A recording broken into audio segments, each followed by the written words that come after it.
Alors, je vous adresse mon bonsoir déjà. Que Dieu vous bénisse abondamment.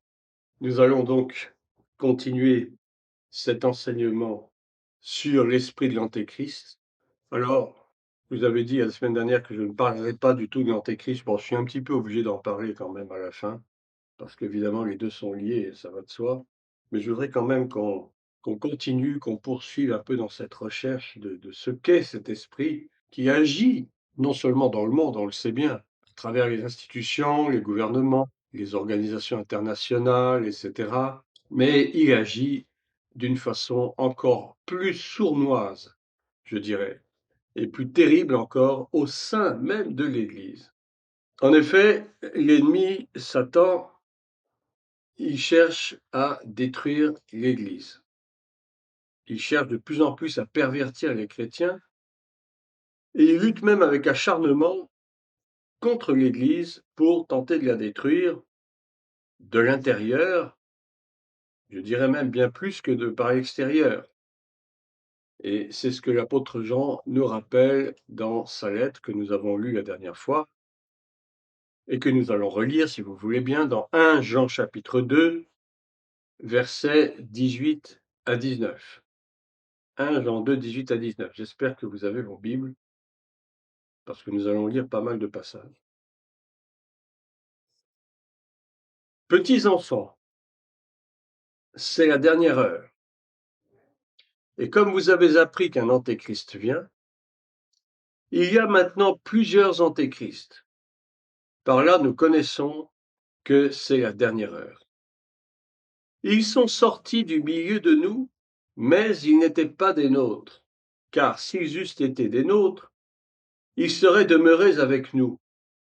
Mais cela est arrivé afin qu'il fût manifeste que tous ne sont pas des nôtres. Donc l'esprit de l'Antéchrist ou l'esprit d'Antéchrist, c'est-à-dire l'esprit qui œuvre à travers chaque type d'Antéchrist, parce qu'il y a des types d'Antéchrist, tel que Jean nous le rappelle d'ailleurs, eh bien, l'apôtre Jean va nous communiquer certaines caractéristiques très importantes de l'esprit d'Antéchrist. Et tout d'abord, donc, son association avec le peuple de Dieu. Parce que l'Antéchrist, enfin l'esprit de l'Antéchrist commence toujours d'une façon ou d'une autre en association avec l'Église, avec le peuple de Dieu, tout en ne lui appartenant pas, ce qui sera révélé en temps voulu. Et c'est donc le premier des signes distinctifs de l'esprit d'Antéchrist, c'est-à-dire qu'il est caché, il ne se montre pas, mais il se manifeste de différentes façons et nous allons voir précisément de quelle façon il se manifeste. Une deuxième façon qu'il se révèle, il se révèle par le fait qu'il nie que Jésus est le Messie. Négation donc du Messie Jésus-Christ de Nazareth. C'est ce qui nous est dit dans 1 Jean 2, verset 22. Qui est menteur? Celui qui nie que Jésus est le Christ. Celui-là est l'Antéchrist qui nie le Père et le Fils.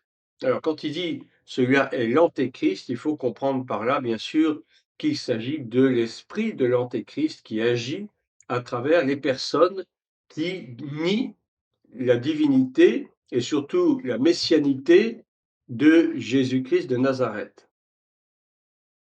Troisième signe de la manifestation de cet esprit, lorsqu'il dit celui-là est l'Antéchrist qui nie le Père et le Fils. Ça, c'est très important. L'Antéchrist, lui, ne nie pas l'existence de Dieu. Hein. Tout le monde croit en Dieu. Hein, autour de nous, si vous posez la question, est-ce que vous croyez en Dieu? Tout le monde va nous dire oui, oui, bien sûr, on croit en Dieu, d'une façon plus ou moins vague, bien sûr. Mais s'il ne nie pas l'existence de Dieu, en fait, il prétend être son représentant. Ce qu'il nie, en réalité, c'est la relation entre le Père et le Fils. Le Père qui a engendré le Fils, qui lui-même, donc, est Fils de Dieu, mais qui est en même temps Dieu. Mais il n'est pas le Père. Ça, c'est encore le grand mystère que beaucoup de chrétiens ont du mal à expliquer. Comment est-ce qu'il peut y avoir un Dieu en trois personnes? En fait, il ne s'agit pas de cela. C'est un peu comme un triangle, la figure géométrique du triangle, vous avez 3 côtés, 3 pointes, mais en fait, il y a un seul triangle. En fait, Jésus est le Fils, c'est-à-dire la manifestation en chair du Père sur la terre. Voilà. Et l'Esprit, eh bien, c'est celui qui anime, c'est celui qui voulait, qui matérialise, j'aime pas trop ce mot, mais l'Esprit, c'est le Père qui agit à travers le Fils. Voilà. Je ne sais pas, si c'est très compréhensible ce que je vous dis, mais essayons de comprendre tout de même à la lumière de l'Écriture. Le Père n'est pas le Fils n'est pas le Père, mais le Fils dépend du Père, puisqu'il dit que tout ce qu'il fait, il le fait parce qu'il a vu le Père le faire. Et il le fait parce que le Père lui a demandé de le faire. Voilà. Et plus tard, il dira d'ailleurs, je suis dans le Père et le Père est en moi, et nous ne faisons qu'un. Ensuite, la quatrième particularité de cet esprit d'Antéchrist, c'est que il nie que le Messie est déjà venu. Et il croit probablement au Messie qui viendra, mais il nie, c'est-à-dire il affirme que c'est faux, qu'il est déjà venu, alors qu'il le sait très bien, qu'il est déjà venu.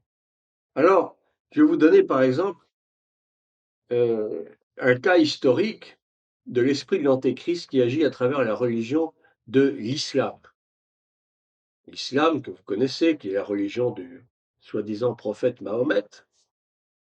Et donc, il faut quand même que nous soyons un peu informés au sujet de cette religion qui est véritablement une religion antichrist.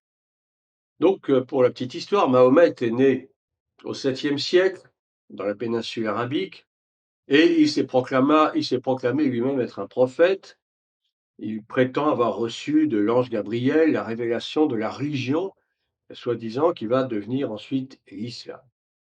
Il va d'ailleurs annoncer que c'est le véritable accomplissement de l'Ancien et du Nouveau Testament et que les chrétiens et les évangiles avaient perverti l'exactitude de la vérité, mais que lui allait la restaurer. Et c'est ce qu'il a essentiellement affirmé. Le fait que tellement de chrétiens occidentaux ne comprennent pas et sous-estiment autant l'islam, finalement, c'est quand même assez grave, c'est assez tragique. Même à travers les siècles, dans beaucoup de pays musulmans, les chrétiens et les juifs ont été sous-estimés, on les appelle des dhimmi, D-H-I-M-I, 2 M-I, ce qui signifie des personnes de seconde classe, des personnes de seconde zone. Tout en constatant que l'islam n'a pas été coupable d'avoir produit quelque chose d'aussi horrible que l'Holocauste nazi, mais l'histoire va quand même nous témoigner de 13 siècles de mépris et de répression des chrétiens et des juifs par l'islam. Donc l'islam possède la plupart des caractéristiques de l'esprit d'Antéchrist. Il a commencé en association avec l'Ancien et le Nouveau Testament, affirmant être l'aboutissement de cette révélation divine. Cependant, il nie certaines vérités fondamentales de la foi chrétienne, comme la mort expiatoire de Jésus sur la croix, et bien entendu, il nie totalement sa résurrection. Le prophète Mahomet, enfin je dis prophète entre guillemets, a enseigné que Jésus n'est pas mort, mais que c'est un ange qui est venu l'enlever, par exemple. Et donc, puisqu'il n'y a pas eu de mort, eh bien, il n'y a pas eu non plus d'expiation, et donc il n'y a pas eu non plus de résurrection. Or, sans l'expiation, évidemment, il n'y a pas de pardon. Par conséquent, si vous interrogez même un musulman, il ne peut même pas avoir l'assurance du pardon de ses péchés. Forcément, il nie absolument, il ne croit absolument pas au sacrifice expiatoire de Christ. C'est pour cela que on a tout à fait l'occasion de dire que l'islam est une religion antéchrist. Ensuite, l'islam dément complètement que Jésus soit le Fils de Dieu. Pour eux, c'est une hérésie abominable et c'est ce qui justifie le fait qu'ils persécutent les chrétiens en les traitant d'idolâtres, de polythéistes. Si vous parlez de Jésus à des musulmans, eh bien, vous pouvez dire qu'il est prophète et ils vous donneront toute leur attention. Ils sont d'accord avec vous. En fait, le Coran lui-même, effectivement, reconnaît Jésus en tant que prophète et même comme sauveur et messie. Mais si vous allez dire maintenant qu'il est le Fils de Dieu, alors vous allez soulever des montagnes d'indignation et d'opposition. parce que Dieu n'a pas besoin d'un fils. C'est d'ailleurs autour de la célèbre mosquée de Jérusalem, qu'on appelle le Dôme du Rocher, qui a été construite sur le lieu qu'occupait autrefois le temple de Salomon, eh bien, il y a des inscriptions en arabe qui disent ceci: Dieu n'a pas besoin d'un fils. Dieu n'a pas besoin d'un fils. Donc on voit très bien qu'il nie totalement l'existence du Christ Jésus comme Messie et comme Fils de Dieu.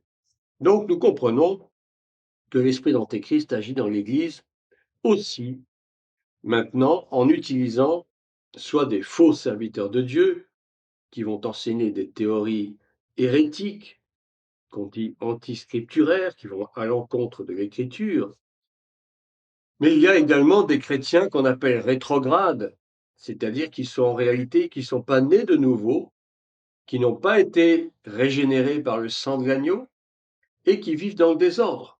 Ils vivent dans la dissolution, ils amènent la division dans le corps de Christ. Ils contestent l'autorité et ils sèment la haine et la discorde. Et comme appui, nous avons ce passage de Colossiens chapitre 2, verset 8, où l'apôtre Paul met en garde les chrétiens. Et il leur dit ceci: prenez garde que personne ne fasse de vous sa proie par la philosophie et par une vaine tromperie, s'appuyant sur la tradition des hommes, sur les rudiments du monde et non sur Christ. Vous avez quantité d'assemblées, quantité d'églises où on entend des prédications qui touchent plus à la philosophie et à la psychologie que basées réellement sur les Écritures, sur l'Écriture sainte, c'est-à-dire sur Christ, puisque la parole c'est Christ, bien entendu. Et malheureusement, eh bien, j'allais dire, ces pseudo-prédications, ces pseudo-enseignements sèment le trouble et le désordre à l'intérieur du corps de Christ. Et hélas, beaucoup de chrétiens se laissent prendre à ce piège qui n'est en fait rien d'autre que la religion de l'humanisme, la religion de l'homme pour l'homme qui n'a pas besoin de Dieu. Alors, malheureusement, on se rend compte que le péché est en train de pénétrer dans l'Église. Et cela, d'ailleurs, va permettre à l'adversaire de contrôler les enfants de Dieu et de bien cibler ses offensives de destruction. Ce que nous dit Paul dans les versets qui vont suivre va nous donner un aperçu de la façon dont l'esprit de l'Antéchrist agit à travers les chrétiens, mais aussi chez les hommes en général, mais plus particulièrement chez les chrétiens. Et je vous lis la deuxième épître de Timothée au chapitre 3, du verset 1 au verset 5. 2 Timothée 3, versets 1 à 5. Voici ce que dit l'apôtre Paul. Il s'adresse donc à son fils spirituel Timothée. Sache que dans les derniers jours, il y aura des temps difficiles, car les hommes seront égoïstes, amis de l'argent, fanfarons, hautains, blasphémateurs, rebelles à leurs parents, ingrats, irréligieux, insensibles, déloyaux, calomniateurs, intempérants, cruels, ennemis des gens de bien, traîtres, emportés, enflés d'orgueil, aimant le plaisir plus que Dieu, ayant l'apparence de la piété, mais reniant ce qui en fait la force. Éloigne-toi de ces hommes-là. Alors, si vous le voulez, je vais reprendre un petit peu ce que Paul énumère comme défaut, j'allais dire, ou comme péché, très caractéristique. Il parle donc des égoïstes. Premier, égoïstes. Les égoïstes sont donc ceux qui ne pensent qu'à eux, qui méprisent les autres, qui n'ont aucune compassion pour les malheurs d'autrui. Deuxième, amis de l'argent. Donc la cupidité, l'avarice, des personnes qui n'aiment pas donner, qui prêtent avec intérêt même, et ça se voit même chez les chrétiens. Hein, on se fait des prêts d'argent, mais avec intérêt, alors que c'est absolument interdit par la Bible. Le troisième, fanfarons. Les fanfarons, ce sont ceux qui aiment se pavaner, se vanter de ce qu'ils sont. Quatrième, les hautains. Hautains, ce sont ceux qui prennent les autres de haut, des prétentieux, des méprisants. Cinquième, les blasphémateurs. Ce sont ceux qui parlent en mal de Dieu, qui insultent et qui méprisent les choses saintes. Sixième, rebelles à leurs parents, qui sont désobéissants, qui insultent, qui haïssent et qui même peuvent tuer leurs parents ou qui les négligent dans leurs besoins. On a déjà un premier groupe de 6 défauts. Je continue. On passe à ingrats. Ingrats, ce sont ceux qui n'ont pas de reconnaissance, qui ne sont pas reconnaissants, qui oublient le bien qui leur a été fait. Les irreligieux. Les irreligieux, ce sont ceux qui méprisent les choses saintes et qui vivent dans l'impiété. Insensibles. Les insensibles n'éprouvent et n'expriment aucun sentiment, et particulièrement, ils ne sont pas du tout touchés par le malheur des autres. Ensuite, les déloyaux. Les déloyaux, ce sont ceux qui ne sont pas dignes de confiance, qui sont infidèles dans leurs engagements, infidèles à l'Église, etc. Les calomniateurs, qui aiment dire des choses fausses et blessantes sur les autres.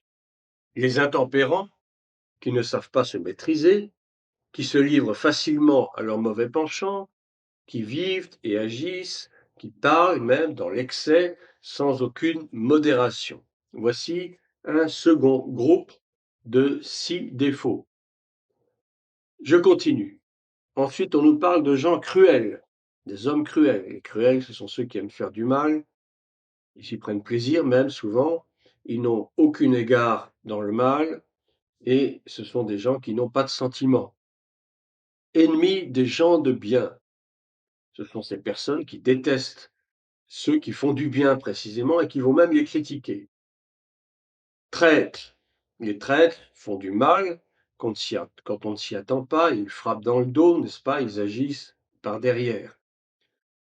Emportés, les gens emportés, ce sont ceux qui ne savent pas se maîtriser, hein, des colériques, des gens qui s'énervent pour un oui ou pour un non. Enflés d'orgueil, ils sont tellement sûrs d'eux, ces gens-là, qu'ils ont une nette tendance à écraser les autres. Et enfin, aimant le plaisir plus que Dieu. Ce sont toutes ces personnes qui préfèrent et qui affectionnent de vivre des choses de la chair, des choses terrestres, plutôt que des choses spirituelles. Ce sont ceux que les philosophes appellent les épicuriens, qui aiment le plaisir, les plaisirs de la chair, les plaisirs de la, etc.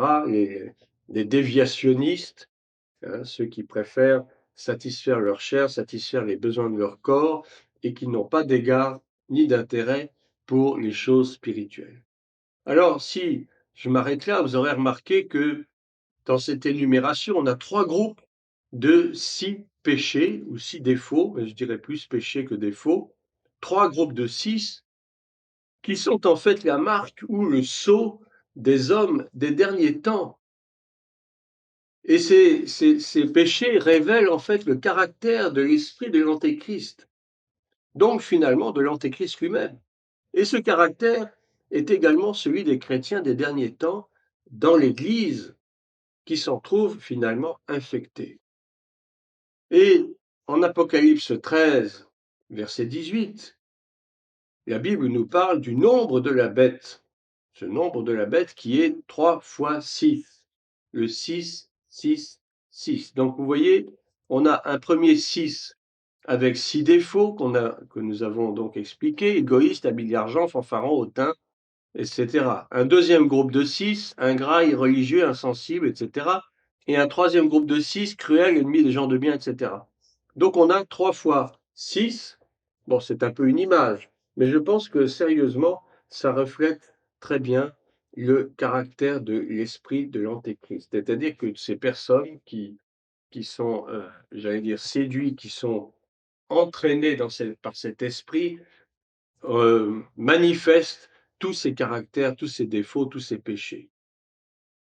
Alors maintenant, puisqu'il le faut quand même, nous allons examiner un peu ce que sera la manifestation finale de l'esprit de l'Antéchrist, c'est-à-dire finalement l'Antéchrist lui-même.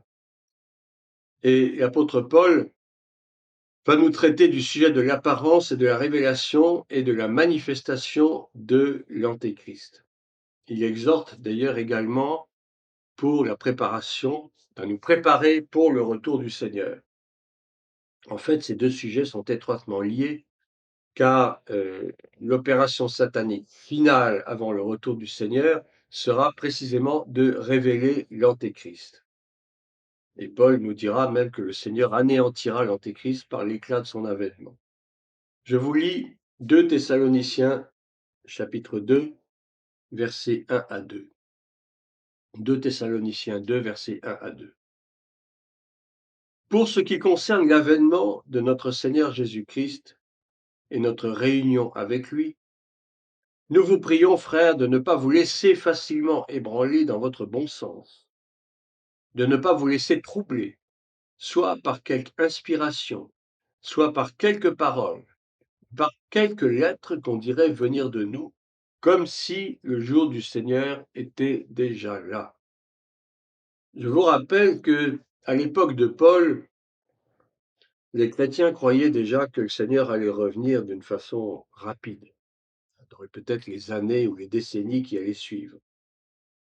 Et donc, Paul, dans ses lettres, a écrit maintes recommandations aux chrétiens pour qu'ils se tiennent prêts pour le grand jour, parce qu'ils étaient persuadés que ce grand jour allait arriver de leur temps. Ah, évidemment, ils se sont trompés, parce que nul ne sait ni le jour ni l'heure, bien sûr. Mais l'avantage de ce qu'il écrivait, de ce qu'il adressait aux chrétiens, c'est qu'il les persuadait de se préparer, de se tenir prêts pour le grand jour.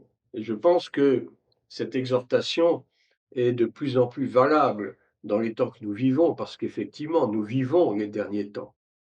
Les derniers temps n'étaient pas vraiment ceux de l'époque de Paul et des autres, bien que, il me semble vous avoir dit la semaine dernière que les derniers temps ont commencé déjà dès la mort et la résurrection du Seigneur, à partir du moment où même à la naissance de l'Église. Nous sommes dans le temps de la grâce et le temps de la grâce est en train de se terminer. Le temps de la grâce est en train de s'achever. Nous entrons dans les temps de la fin et je pense qu'il est plus que nécessaire et urgent, je dirais même, de nous préparer pour l'avènement du Seigneur, pour l'enlèvement de l'Église.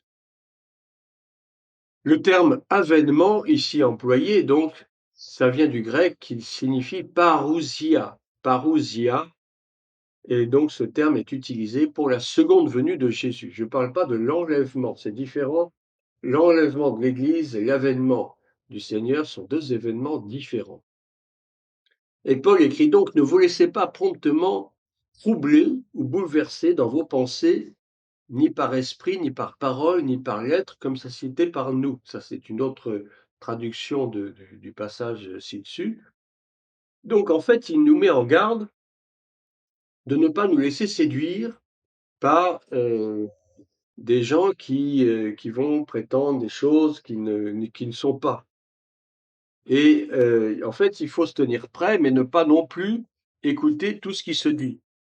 Encore aujourd'hui, vous avez des gens, même des serviteurs de Dieu, qui disent que oui, le Seigneur que l'enlèvement va avoir lieu en 2023. Il y a 10 ans, ils disaient qu'il allait arriver très bientôt, etc. On en voit plein sur la toile de ces prédictions. Mais faites attention, ce ne sont pas des choses réelles, il ne faut pas y attacher de l'importance, parce que le Seigneur lui-même a dit, vous ne savez ni le jour ni l'heure. Tout au plus, pouvons-nous connaître la saison. Effectivement, nous connaissons la saison, nous sommes dans les temps de la fin, nous voyons que les choses s'accélèrent, que les événements se précipitent. Mais bien malin celui qui pourra prétendre que l'enlèvement aura lieu en 2023 ou en 2024 ou en 2025. Moi-même, je n'en sais absolument rien. Je n'ai pas reçu de quelconque révélation à ce sujet et je pense qu'il serait extrêmement dangereux et hasardeux et troublant surtout de prétendre de telles choses. Ceci étant, il faut que nous nous tenions prêts parce que le Seigneur peut arriver quand il le voudra, il peut même devancer le temps s'il le souhaite. C'est sa volonté, c'est sa souveraineté. Ce n'est pas à nous de lui dicter les temps et les circonstances, bien sûr. Donc l'apôtre Paul nous engage à ne pas nous laisser bouleverser ou troubler par quoi que ce soit d'autre, mais à nous tenir prêts. Parce que il savait que déjà beaucoup de chrétiens à l'époque seraient déjà préparés à croire des prédictions précises concernant le moment du retour de Jésus. Vous voyez, c'est pas nouveau. Déjà à l'époque, il y en a qui faisaient des prédictions, des prévisions même. Je ne sais pas s'ils tenaient des paris pour ça, mais en tout cas, ça se faisait déjà à l'époque. Ils étaient tellement désireux que le Seigneur revienne, mais ils étaient prêts à dire n'importe quoi pour qu'ils pensent que ça puisse se faire selon leur volonté.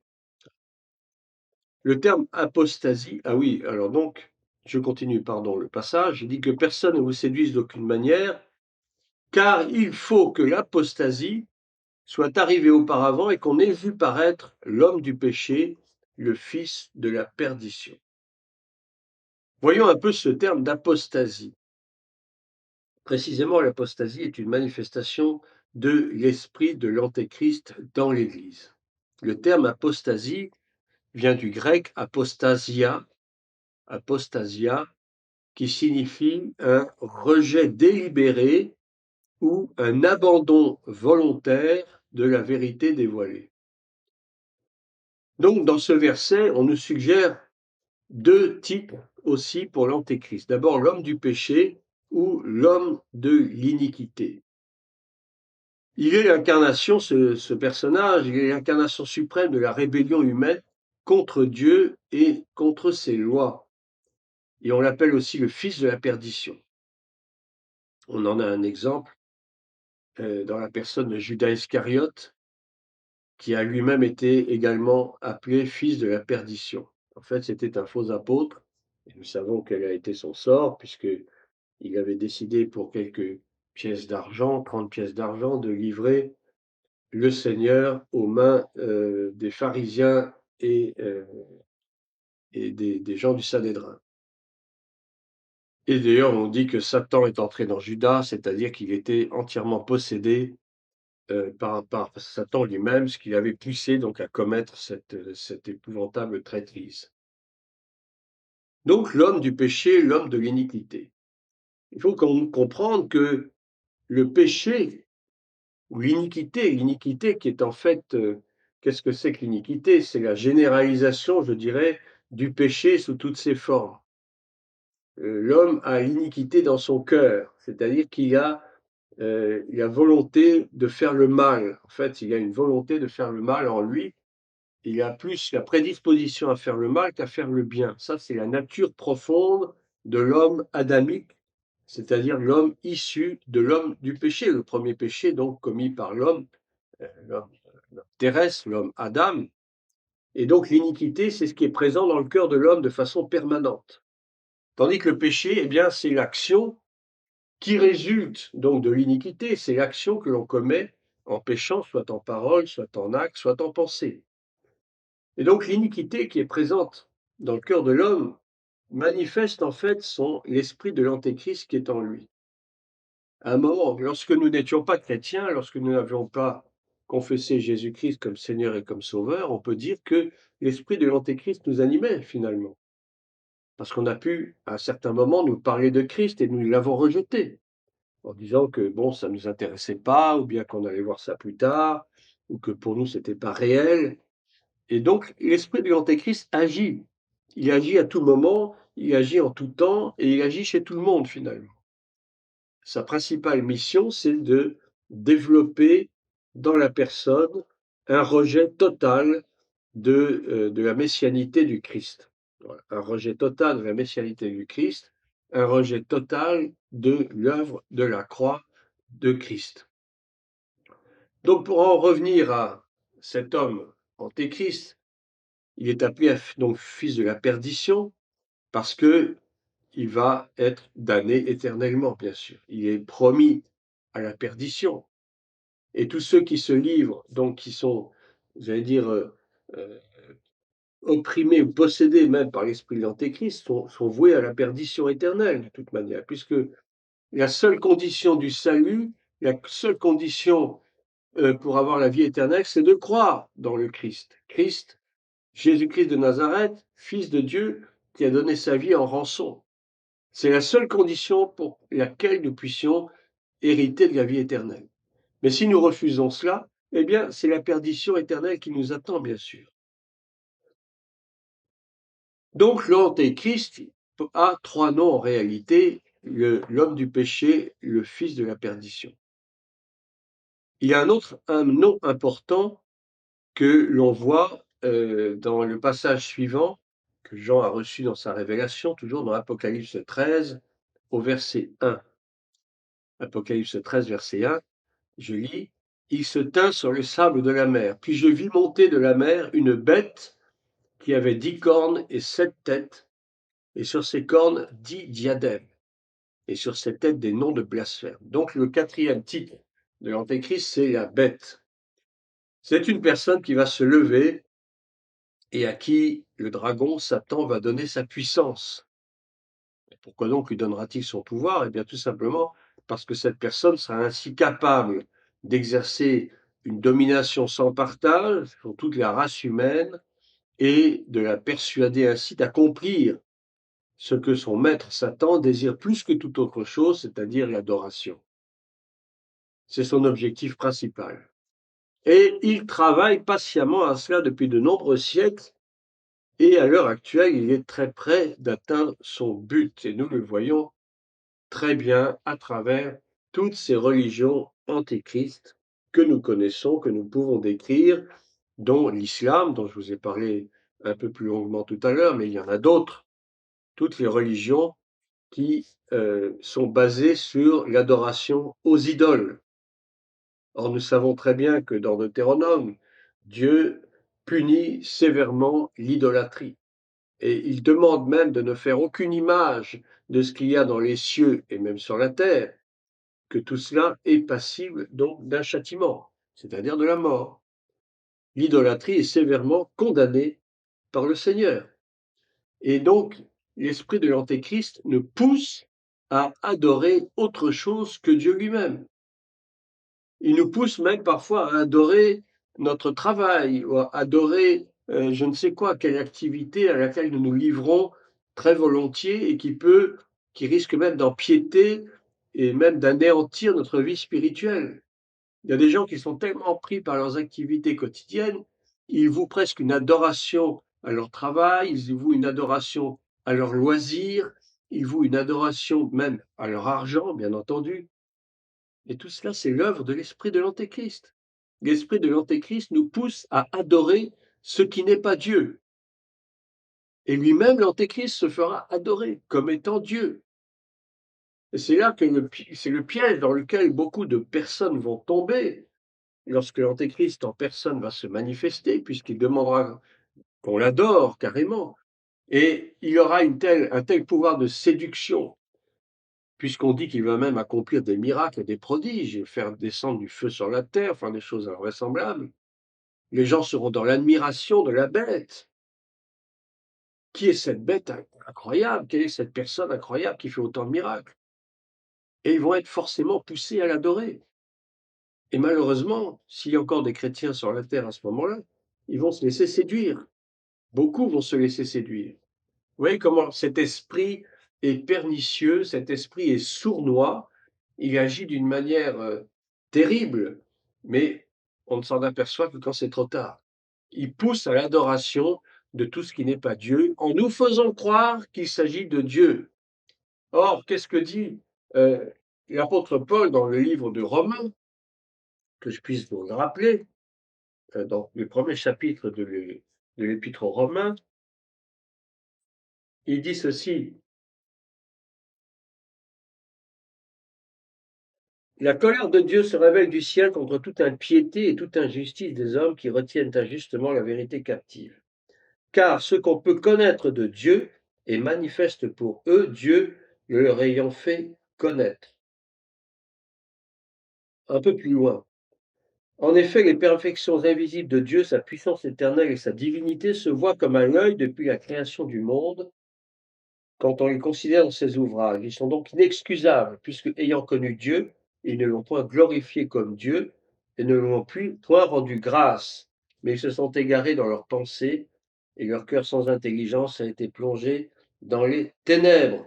Se vantant d'être sages, ils sont devenus fous et ils ont changé la gloire du Dieu incorruptible en image représentant l'homme corruptible, des oiseaux, des quadrupèdes et des reptiles. Un peu plus loin, au verset 25, ils ont changé la vérité de Dieu en mensonge et qui ont adoré et servi la créature au lieu du Créateur qui est béni éternel. Vous voyez comment les hommes sont poussés à adorer la créature au lieu du Créateur. L'esprit de l'Antéchrist pousse les gens à adorer la créature au lieu du Créateur. Regardez comme aujourd'hui, on nous parle, on nous rabat les oreilles avec la planète, il faut sauver la planète, hein, le réchauffement climatique. Bon, je ne dis pas que ça n'existe pas, mais c'est poussé à l'extrême. Même le pape actuel parle de il faut sauver la planète, c'est-à-dire que la planète est devenue le dieu de ce siècle. Il pense plutôt à sauver la planète plutôt qu'à parler du salut en Jésus-Christ. C'est quand même assez, j'allais dire, c'est assez révélateur de l'esprit de l'Antéchrist, précisément, qui travaille dans le cœur de ces religieux, hein, qui poussent à adorer la créature au lieu du Créateur. C'est flagrant. Je ne sais pas si vous êtes d'accord avec ça, mais il me semble bien que l'esprit de l'Antéchrist agit de cette façon-là. On adore tout ce que Dieu a créé, mais on laisse de côté l'adoration au Créateur. Voilà un exemple de plus de l'action sournoise de l'esprit de l'Antéchrist.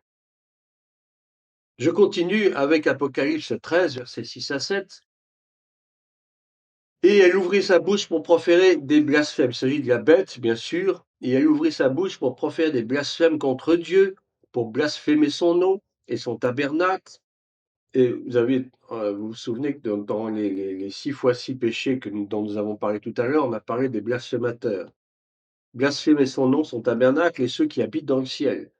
Et il lui fut donné de faire la guerre aux saints et de les vaincre. Et il lui fut donné autorité sur toute tribu, tout peuple, toute langue, toute nation. Donc ce personnage aura autorité sur le monde entier. Apocalypse 13, versets 6 à 8, donc je continue.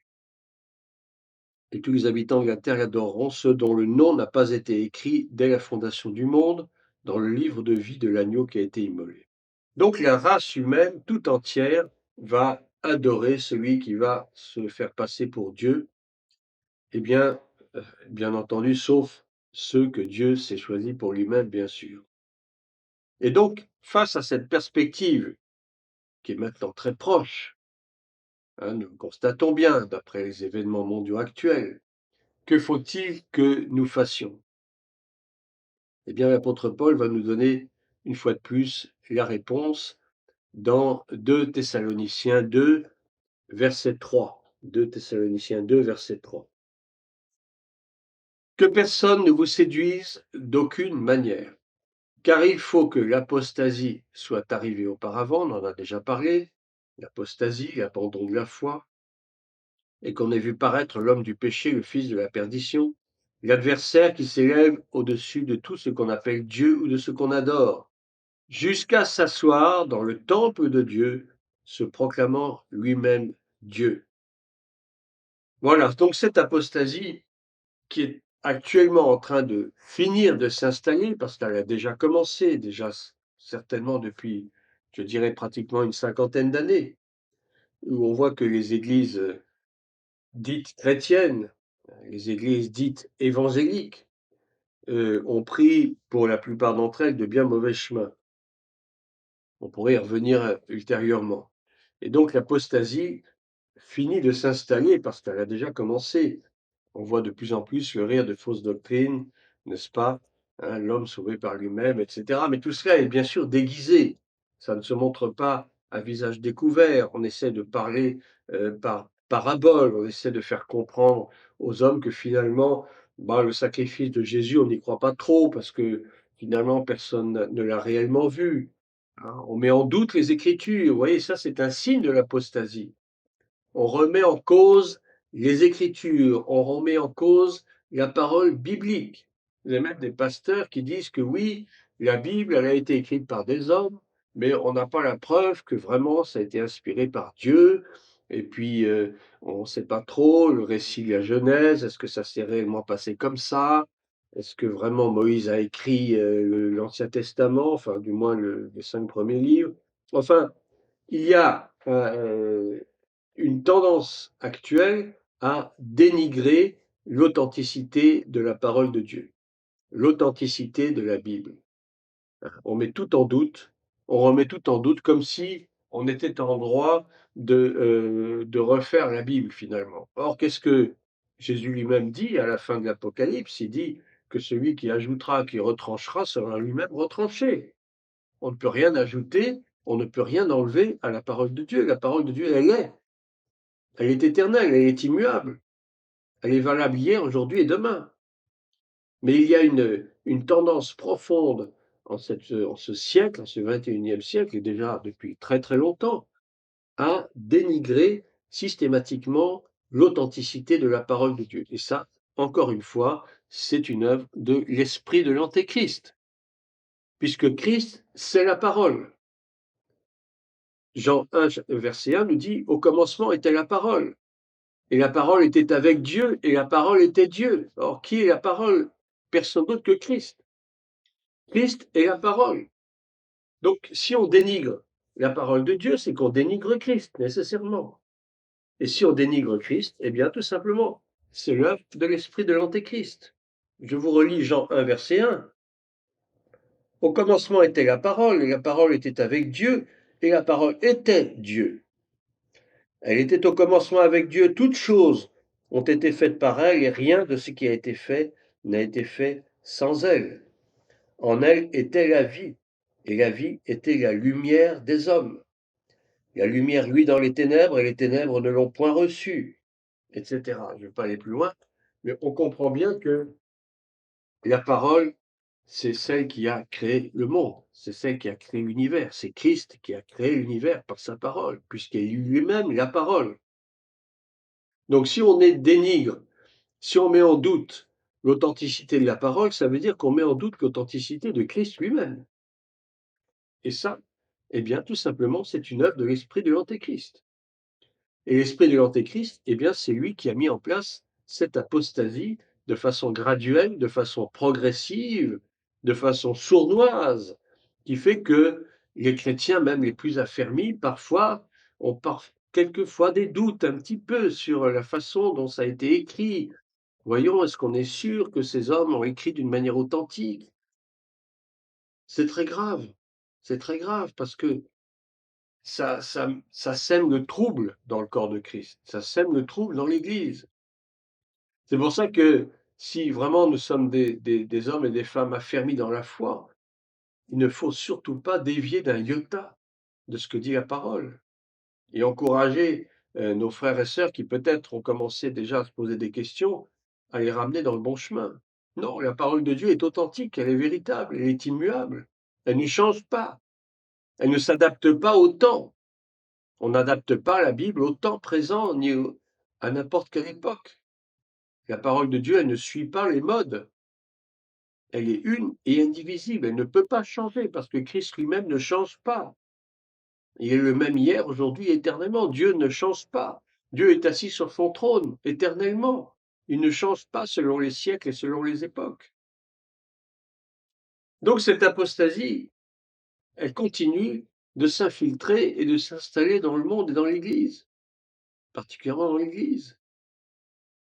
En fait, les vérités qu'elle contient, et qui ont été, j'allais dire, galvaudées, font que l'apostasie se consolide de plus en plus. Les contre-vérités. Alors, on voit bien sûr que il y a des pasteurs qui prêchent la vérité, Dieu merci, il y en a encore. On ne veut pas jeter la pierre à tout le monde, mais ils sont de moins en moins nombreux parce qu'ils marchent avec le monde, ils marchent avec le temps avec ce siècle. Ils veulent suivre la mode, ils ne veulent surtout pas que les fidèles quittent l'Église parce qu'on leur dit la vérité. Parce que vous comprenez qu'il y a des intérêts financiers là-dessous, hein. On veut acheter des salles, louer des salles à 5 000 € par mois, donc il faut que les fidèles donnent les dîmes et les offrandes. Mais si on leur dit les vérités sur leurs péchés, hein, sur les esprits qui les animent, ben, ils vont fuir l'Église. Et comment on va faire pour payer les locaux? Vous voyez comment le corps de Christ est souillé par ces choses-là. L'Église de Dieu est souillée par la cupidité, par l'envie, par la jalousie, toujours plus grand, toujours plus fort. Il faut, il faut que le monde rentre dans l'Église. Il faut tout faire pour attirer les gens à l'Église. Mais on n'attire pas les gens à l'Église. On doit les attirer à Christ. Lorsque vous évangélisez dans la rue, j'espère que beaucoup le font, vous n'êtes pas là pour faire du prosélytisme, pour prêcher pour votre assemblée. C'est pas le but. On n'attire pas les gens dans notre assemblée, on les attire au Seigneur, on les attire à Christ. Après, ils sont libres d'aller où ils veulent. Ils sont pas obligés d'aller dans ton église, s'ils n'ont pas envie. Et puis, même s'ils y viennent et s'y trouvent pas bien, ils ont le choix d'en partir, peu importe. On retient personne. On retient personne. Mais pourquoi vouloir attirer les gens, les maintenir, tout ça parce que il y a des raisons très, très, très bassement matérialistes en dessous. Ça aussi, c'est l'apostasie.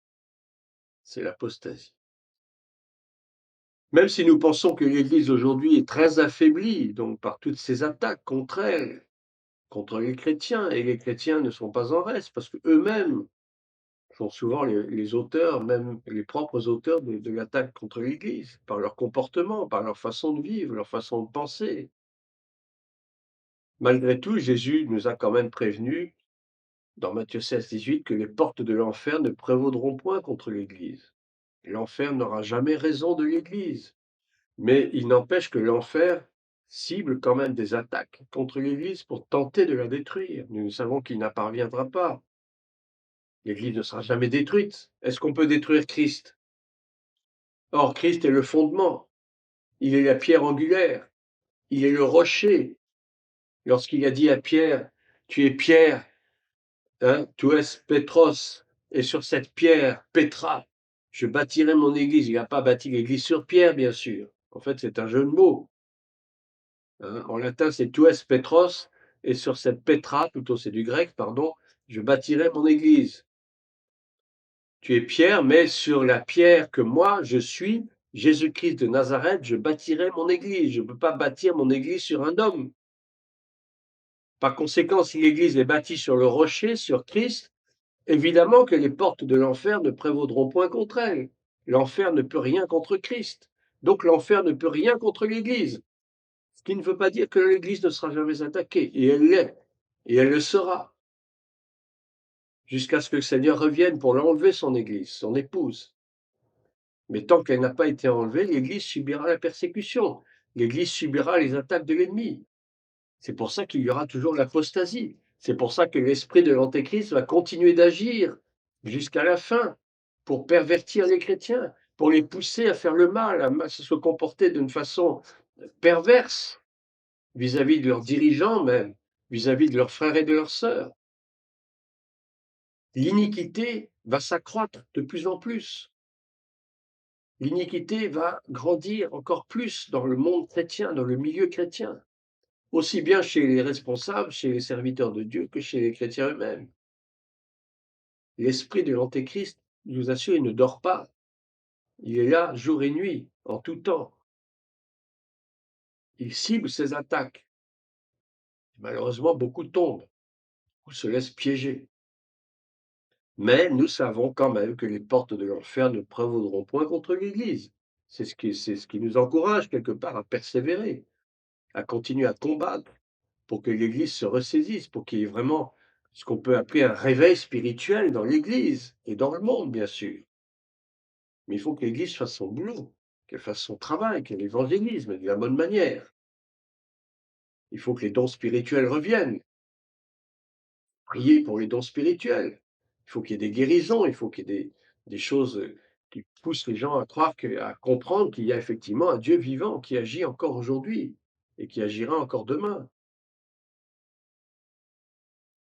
Les portes de l'enfer ne prévaudront point contre l'Église. Et l'Église est le rempart contre l'erreur. Par conséquent, eh bien, Satan va donc s'infiltrer avant de pouvoir progresser de plus en plus de mettre de l'aveuglement dans les yeux des chrétiens. C'est tout un travail de sape, de destruction que l'esprit de l'Antéchrist est en train d'accomplir. Ne nous y trompons pas. Donc, il nous faut demeurer prêts.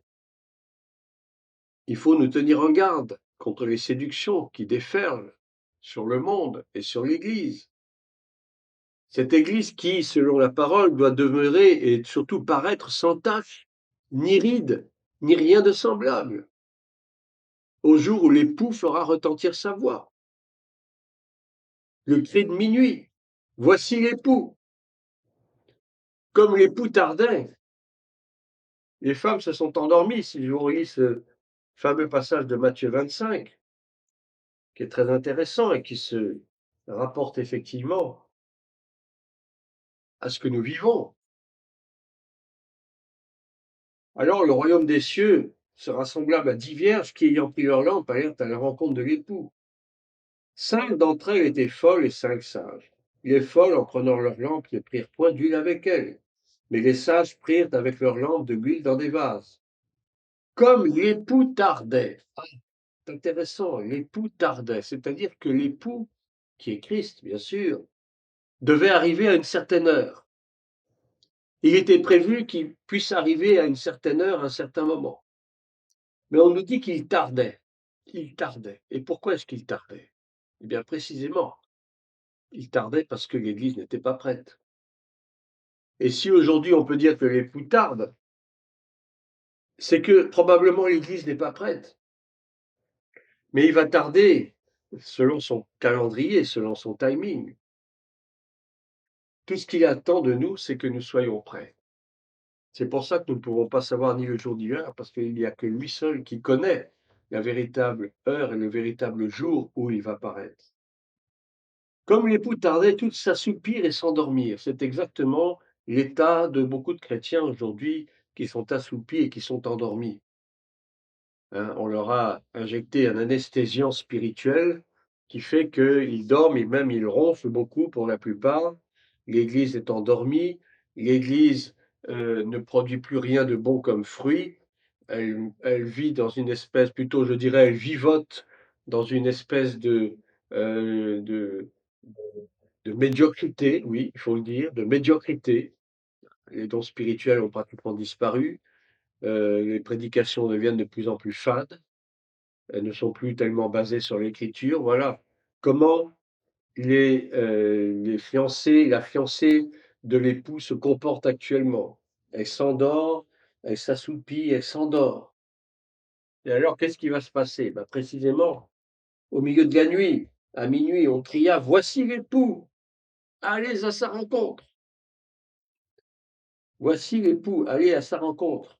Alors, toutes ces vierges se réveillèrent et préparèrent leur langue. Voilà, le problème, c'est qu'elles se sont tellement endormies qu'elles vont dans la précipitation, préparer leur lampe pour aller à la rencontre de l'époux. C'est exactement l'état de l'Église du XXIe siècle. Elle dort tellement que lorsque le cri de minuit va retentir, beaucoup ne seront pas prêtes. Elles vont se réveiller en sursaut, hein, bien se frotter les yeux, se demander où elles sont, parce qu'elles auront perdu tout à fait la notion du temps, les temps dans lesquels nous sommes, le kairos de Dieu. Elles auront perdu cette notion du temps, tellement leur sommeil aura été lourd. Alors toutes ces vierges se réveillèrent et préparèrent leurs lampes. Les folles dirent aux sages: Donnez-nous de votre huile, car nos lampes s'éteignent. Les sages répondirent: Non, il n'y en aurait pas assez pour nous et pour vous. Allez plutôt chez ceux qui en vendent et achetez-en pour vous. Voilà. Tous ceux qui ne sont pas prêts, ils auront des mauvaises surprises. Lorsque la trompette sonnera, il y aura des mauvaises surprises. Et ce sera trop tard pour pleurer. Pendant qu'elles allaient en acheter, l'époux arriva. Celles qui étaient prêtes entrèrent avec lui dans la salle des noces et la porte fut fermée. On connaît la suite. Lorsque l'époux va arriver, ceux qui ne seront pas prêts, malheureusement, vont rester sur la terre. Et ce qui va s'en suivre sera guère réjouissant. Ce qui ne veut pas dire qu'ils ne seront pas sauvés. Bien sûr qu'ils seront sauvés, s'ils persistent dans la foi. Mais la parole de Dieu nous dit en Apocalypse que les saints qui seront restés sous le règne de l'Antéchrist seront persécutés, ils seront même décapités pour leur foi. mais seront sauvés, puisqu'on dit qu'ils régneront avec Christ pendant le millénium, pendant les 1000 ans. Donc ils seront sauvés, mais au prix du sang. Si on peut éviter ça, c'est mieux. Donc, je dirais, morale de l'histoire, soyons prêts. Tenons-nous prêts. Veillons à ce qu'il y ait de l'huile dans nos lampes, c'est-à-dire que cultivons les dons spirituels. Soyons remplis de l'esprit. Soyons prêts à évangéliser quand il le faut. Soyons hardis dans le service, soyons zélés pour le service. Soyons remplis de la présence et de la puissance de Dieu. C'est ça l'huile. N'attendons pas le dernier moment pour nous recharger de l'esprit, mais prions constamment dans l'esprit, prions en langue, rechargeons nos batteries spirituelles pour être toujours prêts quand il le faut. Il y a des moments où on est fatigué, c'est vrai, je le reconnais, tout le monde. Il y a des moments où on a envie de baisser les bras, on a envie de laisser tomber.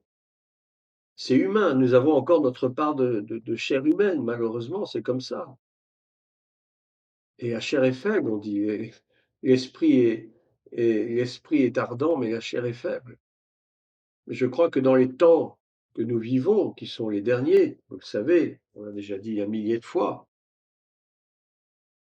restons en éveil, évitons l'assoupissement, parce que l'assoupissement mène à l'endormissement qui mène lui-même à la mort.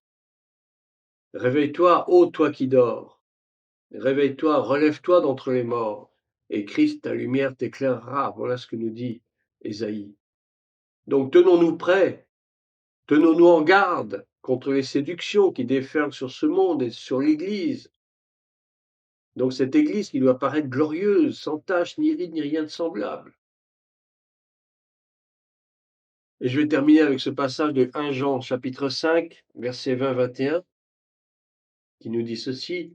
Nous savons aussi que le Fils de Dieu est venu et qui nous a donné l'intelligence pour connaître le véritable. Et nous sommes dans le véritable, en son Fils Jésus-Christ. C'est lui qui est le Dieu véritable et la vie éternelle. Petits enfants, gardez-vous des idoles. Petits enfants, gardez-vous des idoles. Nous constatons que dans notre monde actuel, l'idolâtrie règne en maître. Et pas seulement dans le monde, bien sûr, on l'a déjà dit, dans les diverses religions antichrist, mais l'idolâtrie règne aussi dans l'Église de Dieu. Hein, on idolâtre le pasteur. Ah oui, il faut qu'on aille à la prière parce que sinon le pasteur va pas être content. Il faut faire ça pour que le pasteur voie que je travaille dans l'Église. Mais attends, tu travailles pour qui? Tu travailles pour le Seigneur, tu travailles pour le pasteur? La parole de Dieu nous dit: «Il vaut mieux obéir à Dieu qu'aux hommes». C'est vrai que les serviteurs de Dieu sont là pour nous guider, pour nous conduire. Ils sont là pour nous éduquer, pour nous instruire, mais ils ne sont pas Dieu. Ce sont des hommes de Dieu, certes, mais ils sont d'abord des hommes avant d'être, des hommes de Dieu. L'idolâtrie règne dans l'Église. Alors faisons attention. Nous sommes dans le véritable. Le véritable, c'est Jésus-Christ de Nazareth. Le véritable, c'est le Messie, le Sauveur, celui qui a donné sa vie en rançon pour la multitude. C'est lui qui est le Dieu véritable et la vie éternelle. Et nous sommes en lui et il est en nous. Amen. Que Dieu vous bénisse.